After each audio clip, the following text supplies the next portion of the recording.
Literasi. Perkenalkan, nama saya Agnes Victoria Simanjuntak dari Prodi Sistem Informasi dengan NIM 22101100060029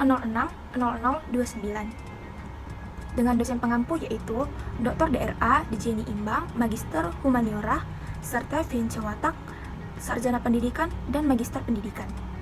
Di sini saya akan membahas tentang sejarah, kedudukan, dan fungsi bahasa Indonesia. Yang pertama, saya akan membahas tentang sejarah bahasa Indonesia. Bahasa Indonesia lahir pada tanggal 28 Oktober 1928. Pada saat itu, para pemuda dari berbagai pelosok Nusantara berkumpul dalam kerapatan pemuda dan berikrar dari yang pertama, bertumpah darah yang satu, tanah Indonesia. Yang kedua, berbangsa yang satu, bangsa Indonesia. Dan yang ketiga, menjunjung bahasa persatuan, bahasa Indonesia. Ikrar para pemuda ini dikenal dengan nama Sumpah Pemuda. Unsur yang ketiga dari Sumpah Pemuda merupakan pernyataan tekad bahwa bahasa Indonesia merupakan bahasa persatuan bangsa. Pada tahun 1928, itulah bahasa Indonesia dikukuhkan kedudukannya sebagai bahasa nasional. Bahasa Indonesia dinyatakan kedudukannya sebagai bahasa negara pada tanggal 18 Agustus 1945. Karena pada saat itu, Undang-Undang Dasar 1945 disahkan sebagai UUD Negara Republik Indonesia atau Undang-Undang Dasar Negara Republik Indonesia. Dalam Undang-Undang Dasar 1945 disebutkan bahwa bahasa negara ialah bahasa Indonesia pada bab 15 pasal 36. Keputusan Kongres Bahasa Indonesia kedua tahun 1994 di Medan antara lain menyatakan bahwa bahasa Indonesia berasal dari bahasa Melayu.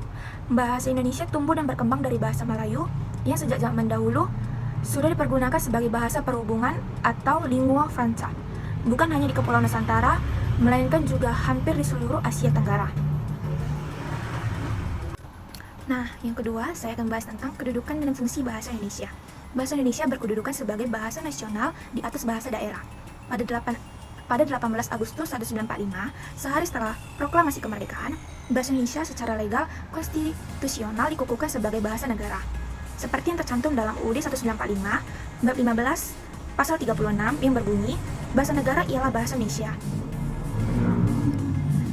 Bahasa-bahasa yang ada di Indonesia dikelompokkan menjadi 3 bahasa, yaitu bahasa persatuan dan bahasa negara, bahasa daerah, serta bahasa asing. Yang pertama yaitu bahasa persatuan dan bahasa negara. Bahasa Indonesia merupakan bahasa yang memiliki kedudukan yang sangat penting, dikarenakan bahasa Indonesia berkedudukan sebagai bahasa persatuan dan bahasa negara. Bahasa persatuan adalah pemersatu suku bangsa, yaitu pemersatu suku, agama, ras, dan antar golongan atau SARA bagi suku bangsa Indonesia dari Sabang sampai Merauke. Fungsi pemersatu ini atau heterogenitas atau kebinekaan sudah direncanakan atau dicanangkan dalam Sumpah Pemuda 28 Oktober 1928. Sedangkan bahasa negara adalah bahasa yang digunakan dalam administrasi negara untuk berbagai aktivitas dengan rincian berikut. Yang pertama, fungsi sebagai administrasi kenegaraan. Yang kedua, fungsi bahasa sebagai pengantar resmi belajar di sekolah dan perguruan tinggi. Yang ketiga, fungsi bahasa sebagai perencanaan dan pelaksanaan pembangunan bagi negara Indonesia.